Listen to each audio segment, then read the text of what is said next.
नमस्कार साथियों, 107.8 FM radio जयघोष पर आप हैं अपनी दोस्त समरीन के साथ। प्रोग्राम शुरू हो चुका है विधात्री, और जैसा कि आप जानते हैं कि इस कार्यक्रम में हम उन महिलाओं को शामिल करते हैं जिन्होंने अपनी मेहनत से, मशक्क़त से अपने आप को साबित किया है और समाज के लिए वो एक मिसाल बनी हैं। आज भी हमारे बीच स्टूडियो में एक ऐसी ही शख्सियत मौजूद हैं जो कि संगीत से ताल्लुक़ रखती हैं। साथ ही साथ इनकी अपनी एक एकेडमी भी है नृत्य, गायन और वादन की, जो कि भातखंडे संगीत विद्यापीठ द्वारा मान्यता प्राप्त है।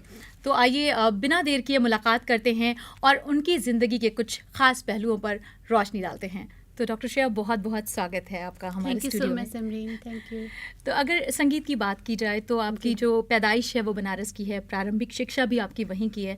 आप पर सबसे ज़्यादा इन्फ्लुएंस किसका रहा और संगीत से आपका ये जुड़ाव कैसे हुआ? मैंने बनारस ही मेरा जन्म स्थान है और वहीं से मेरा सौभाग्य रहा है कि मैं बनारस हिंदू यूनिवर्सिटी से मैंने पीएचडी की हुई है।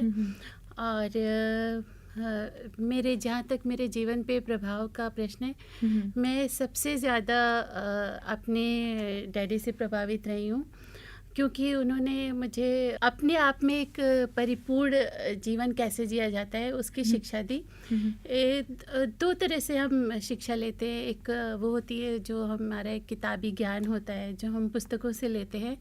मेरा पर्सनली ऐसा मानना है कि हम जो पुस्तकों से ज्ञान लेते हैं उससे हम अपना करियर बनाते हैं। उसका कुछ हिस्सा ज़रूर हमारी ज़िंदगी में आता है, शामिल होता है, उससे हम सीख करके जीवन में आगे बढ़ते हैं। लेकिन जो हमारे जीवन के अनुभव होते हैं, जो अपने अनुभव हो और दूसरे के जीवन से जो हम एक्सपीरियंस करते हैं, वही हमारे डे टू डे लाइफ में, हमारे जीवन में बहुत काम करते हैं। हाँ, अगर मैं अपनी माँ का जीवन देखूं, अपनी मदर इन लॉ का देखूं, अपनी दादी का देखूं, तो उन लोगों का मुझ पे जो प्रभाव रहता है, और उसके के साथ साथ आप जानते हैं कि मेरे पति डॉक्टर राजेश कुमार मुख्य विकास अधिकारी बस्ती में हैं। तो प्रशासनिक पद पर उनके रहने के साथ मैं उनके साथ साथ अलग अलग जनपद में लगभग 15 से 17 साल मैं रही हूँ। अलग अलग जगह पे घूमती रही हूँ। बहुत सारी महिलाओं से, बहुत सारे लोगों से, उनकी जीवन के अनछुए पहलुओं से मेरा सामना होता रहा है। तो मेरा जो जीवन पे सबसे ज़्यादा प्रभाव रहा है वो उन लोगों के व्यक्तिगत जीवन का रहा है। तो उसी से मैंने सीखा है, एक्सपीरियंस किया है, और उन्हीं के अनुभवों को लेकर के मैं अपनी लाइफ को मैंने मोल्ड करती रही। और मेरी नृत्य गायन वादन की एकेडमी है जिसमें बहुत सारे यंग बच्चे हैं। यंग बच्चे जो जिस एज के हैं जहाँ पे पूरे भटकाव के पूरे चांसेस रहते हैं, तो उन सारे बच्चों को एक साथ रखना और उनको जीवन के खट्टी मीठी जो रास्ते होते हैं, वो जो अनुभव होते हैं, उनके साथ उनको एक दोस्त की तरह जुड़े रहना, ये मेरा पैशन भी है। और मैं बहुत लकी हूँ कि मेरे पास इतने सारे बच्चे भी हैं। मैं आपसे एक सवाल और पूछना चाहूँगी कि जैसे जन्मात भी लोगों में बहुत सारी ऐसी खूबियाँ होती हैं या विधाएं होती हैं, जैसे गले के लिए कहा जाता है कि उसके गले में सरस्वती बसती है, राइट? लेकिन कुछ लोगों के पास ये नहीं होता है। उनको मेहनत से और अथक प्रयास के साथ, शिक्षा से आप वो हासिल करते हैं। तो आपने जब एकेडमी खोली तो आपका इसके बारे में क्या कहना है? देखिए, मैंने जब एकेडमी ओपन की थी, मैं बुंदेलखंड में हमीरपुर में थी। उससे पहले मेरी पोस्टिंग, मेरे हस्बैंड रहे हैं 5.5 साल हम आगरा में थे।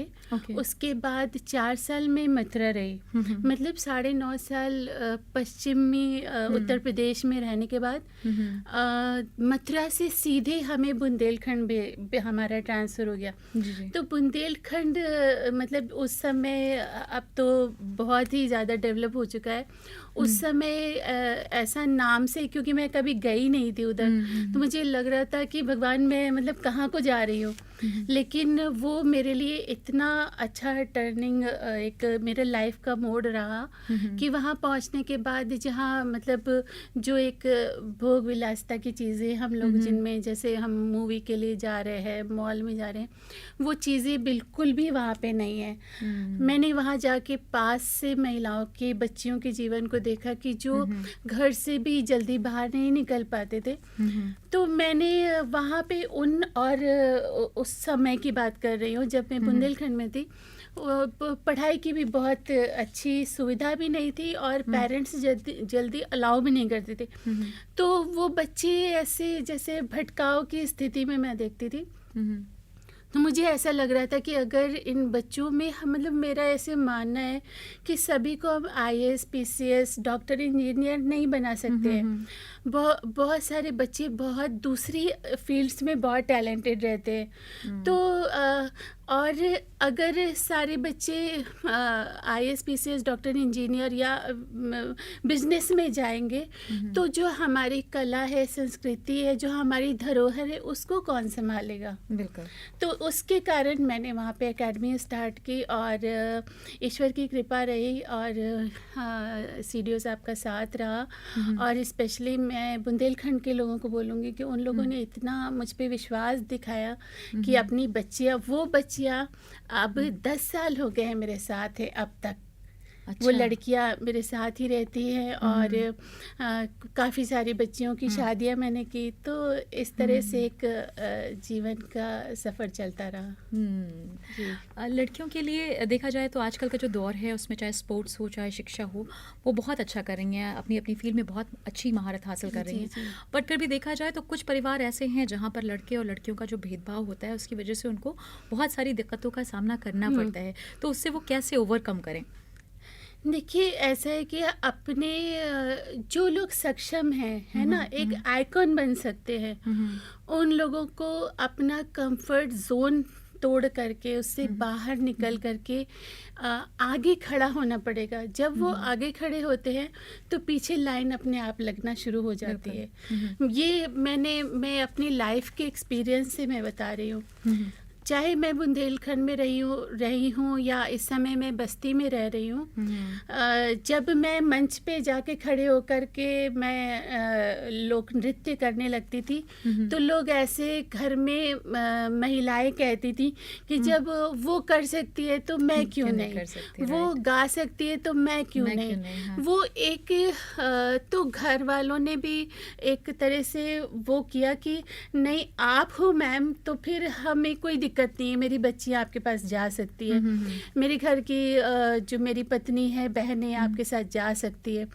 तो इस तरह कर कर के मतलब एक समय अब ऐसा आया कि 200 बच्चे, यंग बच्चे मतलब हमारे उसके साथ जुड़े। और जो मैं बहुत ही गर्व से ये बात कहना चाहूँगी, जो हमारी कला है, संस्कृति है, जो हमारी धरोहर, जैसे मैं जो हमारी पौराणिक कथाएं हैं, चाहे वो रामायण हो, महाभारत हो, चाहे वो द्रौपदी का कैरेक्टर हो या सीता जी का कैरेक्टर हो, उनको नृत्य के माध्यम से, नृत्य नाटिका के माध्यम से, और ये जैसे गायन में कजरी हो, कुछ भी सोहर हो, बन्ना हो, उसके माध्यम से मैं चाहती हूँ कि जो हमारी यंग जनरेशन है उसको अडॉप्ट करे। आजकल आप हर जगह देख रहे होंगे, जैसे शादियां होती है तो डीजे लगा देते हैं, डीजे की। और वो जो पहले मतलब मैं जब छोटी थी और मेरा घर में किसी की शादी है तो एक महीना गीत होता था, ढोलक पे हम लोग सब रात में बैठ करके सब हम लोग सब गाना गाते थे तरह तरह के। और जब बारात आती थी तो हम लोग समधी समधन की छेड़छाड़ होती थी, नंद भौजाई की होती थी। वो सारी चीज़ें अब ख़त्म होके अब केवल हर चीज़ की जगह एक हो गया है डीजे। तो मैं उसकी मतलब बहुत बुरी तरह मैं विरोध करती हूँ, मुझे पसंद नहीं है। मुझे लगता है कि जो हमारे यहाँ की ब्यूटी है वो कभी ख़त्म नहीं होनी चाहिए। जो हमारे पूरे वर्ल्ड में, पूरी दुनिया में घूम लेंगे, लेकिन ये सब चीज़ें केवल और केवल इंडिया की हमारी खूबसूरती है।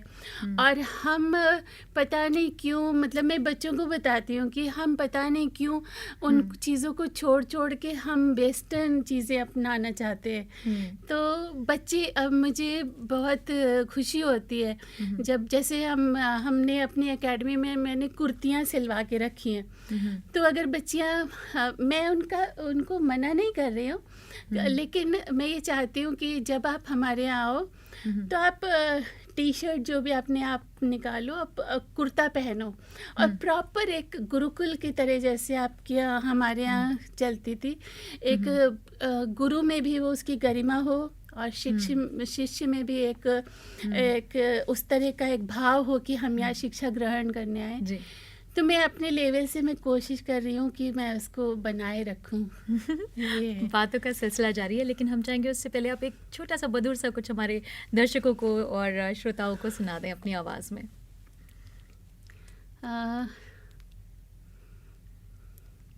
मैं एक शेर सुना देती हूँ जो मुझे बहुत पसंद है। श्योर।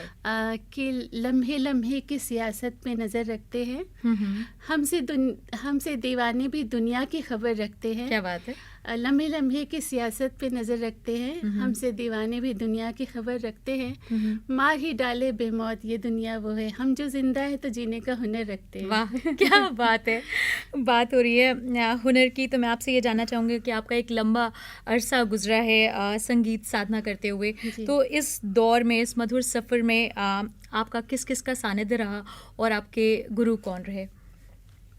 मैं सबसे बड़ा गुरु मानती हूँ मेरे फादर को। और मैं बहुत ही लकी रही हूँ कि मेरे हस्बैंड, मतलब उनका एक जिसे जैसे बोलते हैं ना कि वो हैं तो कोई टेंशन नहीं है।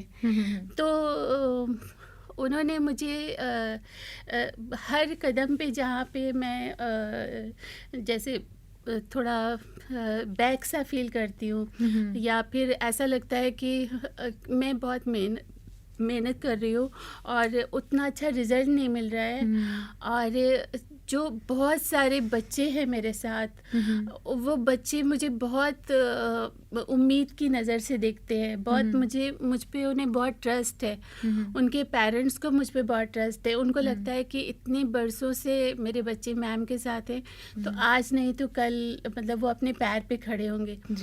तो मैं अलग अलग जगह पे अलग अलग तरह के परिवार और जो उनकी जो जीवन की स्थितियाँ परिस्थितियाँ हैं, उन सब चीज़ों को और समय को अपना गुरु मानती हूँ। मेरे डैडी और मेरे हस्बैंड, उसके बाद वो समय ही सब चीज़ें आपको सिखाता चला जाता है। उसके बिना बहुत सारी चीज़ों को फेस किए बिना, आप संघर्ष किए बिना हम सीख नहीं पाते हैं। मतलब किसी चीज़ को कोई ऐसी चीज़ नहीं है दुनिया में, मुझे लगता है, जो हमें इंजेक्ट कर पाए। वो समय ही हमें सब चीज़ें सिखा देता है। कि जैसे आम तौर पे एक कहावत है कि जैसे अक्सर मुझे लोग बोलते हैं, स्पेशली ऑफिसर्स की वाइफ्स बोलती हैं कि मैम हमारे पास सारी सुविधाएं हैं, ईश्वर ने पैसा भी दिया है, पावर भी दिया है, क्यों करना है, मतलब अपना एसी से क्यों निकलना है। उनका प्रश्न होता है एसी से क्यों निकलना है। तो मेरा एक ये है कि मैं इसलिए नहीं निकल के सबके साथ काम कर रही हूँ कि मुझे कुछ साबित टाइप का नहीं करना है। मेरा पता नहीं क्या है कि मुझे खुशी ही उसमें है। मुझे उसमें आप अगर थोड़े आराम में मुझे छोड़ देंगे तो वो मुझे अच्छा नहीं लगता है। मुझे मतलब उसमें मुझे प्रॉब्लम है। और अगर मुझे ऐसा लगता है कि मुझे ईश्वर ने सब कुछ दिया है, अच्छा परिवार दिया, पद दी, प्रतिष्ठा दिया, नाम दिया, तो ईश्वर ने कुछ तो सोचा होगा ना, कुछ तो सोच के दिया होगा ना। उसने ऐसे दिया होगा मुझे, तो वो ये सोच रहा होगा कि मैंने सारी चीज़ें अब तुमको दे दी हैं, है ना। अब वो वॉच कर रहा होगा मुझे कि मैं क्या करती हूँ। एग्जैक्टली है ना। अब उसने, जैसे एक होता है ना, बॉल उसने मेरे पाले में डाल दी है। अब मेरी जिम्मेदारी है कि उन चीज़ों को लेके मैं उस सुविधाओं को, उन चीज़ों को मैं खुद भोगती हूँ, उसका आनंद लेती हूँ, या उसका लाभ मैं दूसरों तक पहुँचाती हूँ। और फिर सबसे बड़ा क्वेश्चन मार्क है वहाँ जाके, अगर उसने मुझे पूछा कि सब कुछ तुमको दे के भेजा था, क्या करके आई, तो मेरे पास क्या रिप्लाई है, मैं क्या बोलूँगी उसको। बहुत ही अलग अंदाज की सोच है आपकी, आई मस्ट नहीं, से। वो एक्चुअली वो किसी को नहीं मुझे रिप्लाई करना है। जैसे किसी बच्चे के लिए या किसी के लिए करके, वो उसके लिए क्या कर पा रही हूँ वो मुझे मालूम नहीं है। लेकिन मुझे ये टेंशन ज़रूर रहता है कि मुझे जाके मुझे रिप्लाई तो करना ही पड़ेगा एक ना एक दिन, कि वो मुझे कोई ऐसे घर में भी उतार सकता था ना, वो मुझे कोई, मतलब कोई काम छोटा नहीं है, कोई ऐसे भी परिवार में उतार सकता था। लेकिन उसने मुझे, भगवान का मतलब कितना उसका शुक्र करूँगा मैं, उसने मुझे इतना स्पेशल बनाया है। सब कुछ दे करके उसने क्या क्या सोच के मुझे ये दिया होगा, मैं जाके सामने खड़ी हो पाऊँ कि नहीं, आपने जो मुझे दिया था, देखिए मैं ये करके आई हूँ, इतने लोगों का मैंने लाइफ चेंज करने की मैंने कोशिश की। और ये आत्मनिर्भरता की बात करें तो ये आत्मविश्वास को आपके बहुत बढ़ाता है। तो महिला सशक्तिकरण की अगर हम बात करें मैम, तो आपको क्या लगता है कौन जिम्मेदार है इसके लिए, समाज, शिक्षा या महिला खुद? देखिए, सबसे पहले तो मैं जिम्मेदार मानती हूँ, हमारा एक सामाजिक ढांचा सही नहीं है। हमारा उस थोड़े से ढांचे को ठीक करने की जरूरत है। पुरुष प्रधान और नहीं, पितृसत्तात्मक सोच है। पुरुष प्रधान नहीं है। हम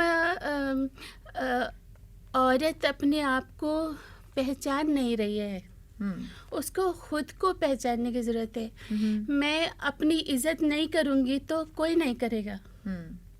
मैं अपनी इज्जत नहीं करती हूँ, है ना।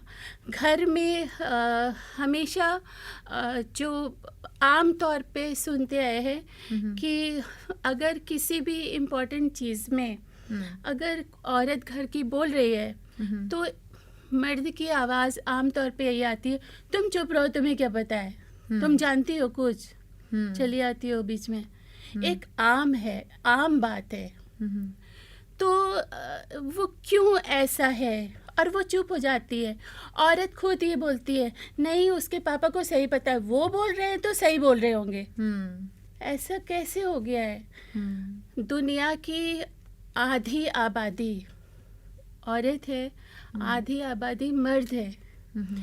ऐसा कैसे हो सकता है कि आधे को ईश्वर ने बुद्धि दी है, आधे को ईश्वर ने बुद्धि नहीं दी है? ऐसा कैसे हो सकता है? बल्कि मुझे तो लगता है औरत के पास बुद्धि के साथ सहनशीलता भी ज़्यादा है। वो किसी चीज़ को डिसीजन लेती है तो बहुत सारे जो डायमेंशंस हैं, एस्पेक्ट्स हैं, उनको बहुत ध्यान में रख करके वो डिसीजन लेती है। बच्चा छोटा होता है, वो बच्चे को खाना खिलाने के लिए उसके पीछे पीछे पीछे पूरे दिन घूमती है, बेटा खा लो, बेटा खा लो, बच्चों खा लो उसको। आप जेंट्स के बाद मैं मतलब रेयर केसेस को हटा देती हूँ, मैं आम तौर की बात कर रही हूँ। अगर हस्बैंड के पास या जेंट्स के पास आप बच्चे को पढ़ने के लिए बिठा दो, 2 बार वो नहीं समझेगा, तीसरे में उसको मारेगा एक थप्पड़ और कहेगा भाग यहाँ से, मम्मी से जाके समझो। तो जो सहनशीलता, जो समझदारी जो औरत में होती है, वो मर्द अपनी जगह ठीक है, उनसे कोई एतराज़ नहीं है। लेकिन औरत के पास बुद्धि कम होती है या उसके घुटने में होती है, ये सब सही नहीं है।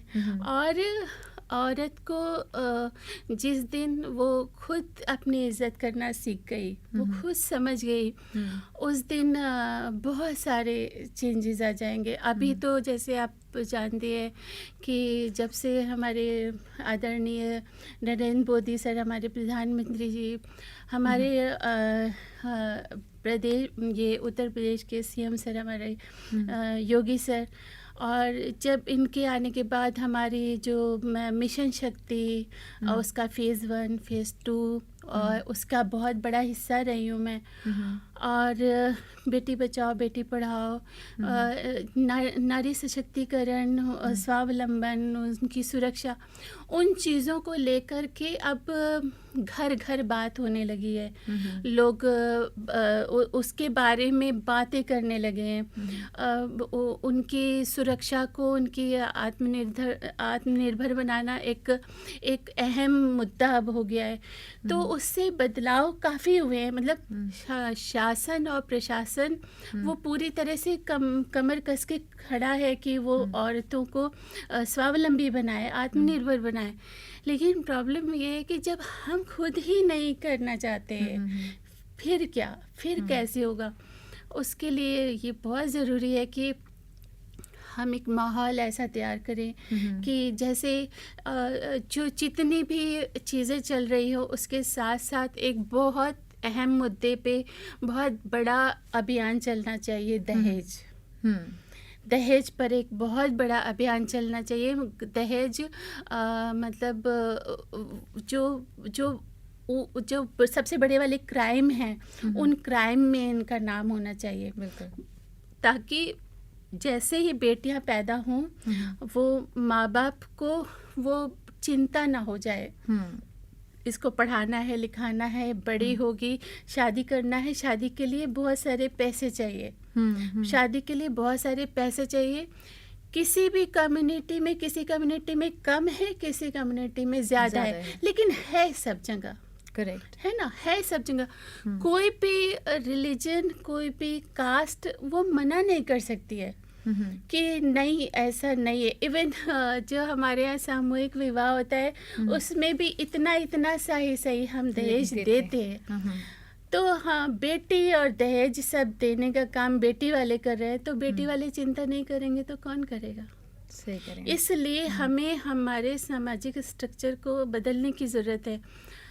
मेरे अभी एक बहुत बड़ा हमारे यहाँ सेमिनार हुआ था, उसमें मैंने यही बात कही, वो न्यूज़पेपर की हेडलाइन बनी हुई है कि बेटियाँ दहेज में सामान लेके नहीं, डिग्रियाँ लेके जाए।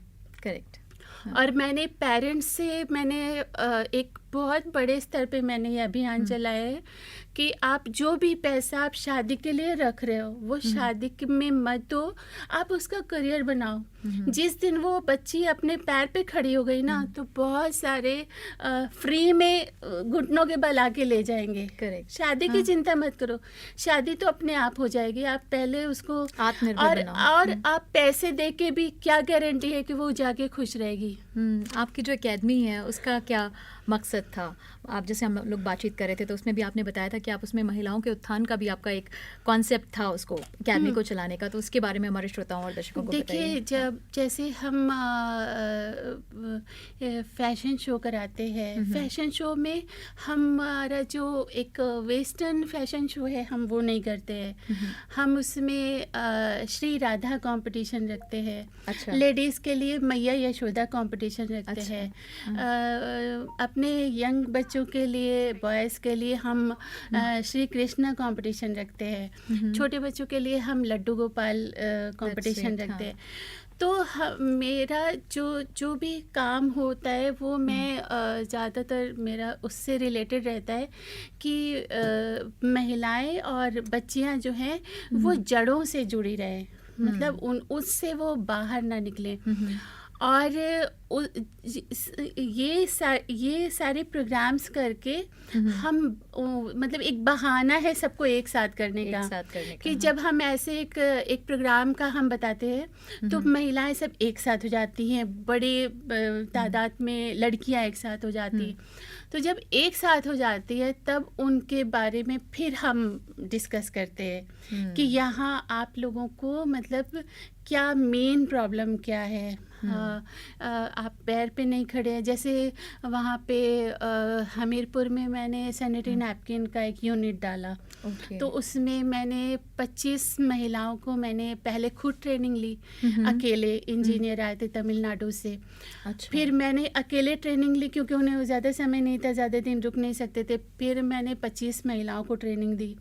स्टार्टिंग में उनको 1,000 रुपए मिलते थे, अभी उनको 10-10 हज़ार रुपए महीना, मतलब जो बिल्कुल स्कूल नहीं गई हैं तो ये वो भी अशिक्षित की बात कर रहे हैं। हाँ अशिक्षित है। तो उनको मैंने ये कोशिश की, क्या फिर बात मैंने है। एक सृजन करके मैंने शुरू किया। मतलब कि मैं जितना मेरे लेवल है मैं जितना कर सकती हूँ। तो उसमें जो बहुत सारे मिट्टी के बर्तन, मिट्टी के पॉट से मिट्टी का दिया, बंधनवार और कैंडल्स और ये सब बनाने का वो मैंने वो जो लिफाफा होता है पे न्यूज़पेपर का, उसकी ट्रेनिंग मैंने उनको दिलवाई अच्छा। सबको, ताकि जैसे थोड़ा थोड़ा ही सही वो अपने पास उनके पॉकेट में कुछ पैसे हो, थोड़ा थोड़ा सही। श्रेया जी, मेरे दिमाग में बहुत देर से एक सवाल आ रहा है कि आप हर कुछ एक अरसे में अपनी मसरूफियत बताती जा रही हैं कि आप कितनी बिजी रहती हैं। तो एक प्रशासनिक अधिकारी की पत्नी होना, इतने सारे काम साथ में सामाजिक करना, प्लस अपनी एक एकेडमी चलाना, नृत्य और गायन में भी माशाल्लाह आपको शौक रखती हैं आप। तो आप इतना सारा जो है इसको कैसे बैलेंस करती हैं, कैसे सामंजस्य बिठाती हैं आप इन सब के बीच में? वो जो महिलाएं जिनको कि मैंने इकट्ठा किया हुआ है, जो यंग बच्चियां हैं जो बहुत सारी मेरे साथ हैं, सच बात ये है कि वो ही लोग सारा देखती है। सारा वो ऊपर से जैसे मैं मुझे ट्रैवल बहुत करना पड़ता है। आज यहाँ हूँ, जैसे 6 एकेडमी है, 6 डिस्ट्रिक्ट्स में है, तो सब जगह जा कर के उनको मिलना, कुछ प्रॉब्लम है, कुछ अच्छा बुरा है, तो उनको वो देखना, वो ऊपर से सुपरविजन का काम मेरा है। वो सारा मैं देखती हूँ। मैंने अपनी ही बच्चियों को अपने यहाँ टीचर रख रखा है। अच्छा। अपनी ही बच्चियों को। तो इवन जो मैंने अगर ट्रेनिंग लेके अगर शादी भी जिन बच्चियों की कर दी है, तो अगर ससुराल वाले उनको बहुत ज़्यादा बाहर का अलाउ नहीं कर रहे हैं, तो 20 बच्चों को वो अपने ड्राइंग रूम में ही डांस सिखा देती हैं। तो अच्छा। भी अगर 500-1000 रुपए ले रही है तो भी वो अपना खर्च अच्छे से उठा लेती है। मेरा एम केवल ये है कि आप ये एक कितना भी पैसे वाले घर में हो आप, लेकिन आपका जो एक अपने पैसे की तसल्ली एक अपने रहता है ना, तो उसका आप हमेशा ये लगे कि आप मतलब आप दुनिया में आपका भी कुछ वर्थ है। आप ऐसे नहीं हो, मतलब एक मतलब दुनिया में आपका हो तो वजूद, हाँ आपका अपना एक अस्तित्व है, आपका अपना वजूद है, तो उसके साथ आप जियो। और मेरा यूट्यूब चैनल है, तो उसमें जो हमारी बच्चियां हैं वो बहुत खुल के ऐसे अपनी बात कहती है। अच्छा, आप सोशल मीडिया इन्फ्लुएंसर भी हैं? नहीं, मैं किसी भी सोशल मीडिया पे नहीं हूँ, मतलब अच्छा। फेसबुक पे, इंस्टाग्राम पे मैं कहीं पर नहीं हूँ। उसका रीज़न केवल ये है कि एक बार बच्चों ने मुझे FB पे रख दिया था, तो उन लोगों ने ही मेरा मतलब ओपन किया था। अब इसमें क्या होता है कि जैसे 99% लोग आपको अच्छी बात लिखते हैं, एक किसी ने अगर कुछ लिख दिया है तो अच्छा हाँ, तो मतलब अधिकारी की पत्नी है तो वो कुछ भी कर सकती है, ऐसे लिख दिया, तो वो 99 लोगों की अच्छी बातें हमें याद नहीं रहती है, वो चीज़ हमें डिस्टर्ब करती है, नेगेटिव चीज़। तो मैंने क्या किया कि वो किसी भी सोशल मीडिया पे मैं नहीं हूँ। अच्छा। वो यूट्यूब चैनल भी मैंने केवल इसलिए रखा हुआ है, उसमें मैं नहीं हूँ, उसमें मेरे बच्चों का काम है। ओके। तो ताकि जो जो मेरा इतना लंबा जर्नी है वो जब मैं खुद देखूं कि अच्छा मैं वहाँ पे थी तो हमने ये किया, अच्छा मैं वहाँ पे थी तो हमने ये किया, तो उसको एक याद रखने के लिए मैंने वो चैनल रखा हुआ है। और मेरा ऐसे पर्सनली ऐसे मैं मानती हूँ कि कस्तूरी कहीं भी है वो महकेगी ही, उसको किसी माध्यम की ज़रूरत नहीं है। करेक्ट। आप ईमानदारी से, मन से, लगन से आप अच्छा काम कर रहे हैं, वो आज नहीं तो कल ज़रूर दिखेगा, लोग पहचानेंगे और उसको आपको। रिस्पेक्ट करेंगे। हाँ श्रेया जी, अब हम अपनी बातचीत के आखिरी पड़ाव पर आ चुके हैं और हम चाहते हैं कि आप हमारे श्रोताओं को और दर्शकों को संदेश दें जाते जाते। देखिए, संदेश मेरा केवल इतना ही है, अपने यहाँ मैं अपने मायके परिवार में मैं 4 पीढ़ियों में एक लड़की हूँ। क्या बात तो है। बचपन से सब लोगों ने मुझे ये समझाया कि मैं बहुत स्पेशल हूँ। तो एक चीज़ मेरे दिमाग में घुस गई कि मैं अपनी फेवरेट हूँ। मैं अपने आप को बहुत पसंद करती हूँ, मैं अपने आप को बहुत प्यार करती हूँ, मैं बहुत स्पेशल हूँ और मतलब मेरे जैसा दुनिया में कोई नहीं है। क्या बात है। तो ये एक थॉट है, लेकिन ये थॉट दुनिया की हर औरत को अपने दिमाग में रखना चाहिए, क्योंकि इंडिविजुअली उसकी अपना एक व्यक्तित्व है और ये सोच आपको बहुत ज़्यादा कॉन्फिडेंस देती है। और मेरा संदेश फिर से ये कि दुनिया की किसी भी दुकान में आपको कोई खुशी नहीं मिलेगी।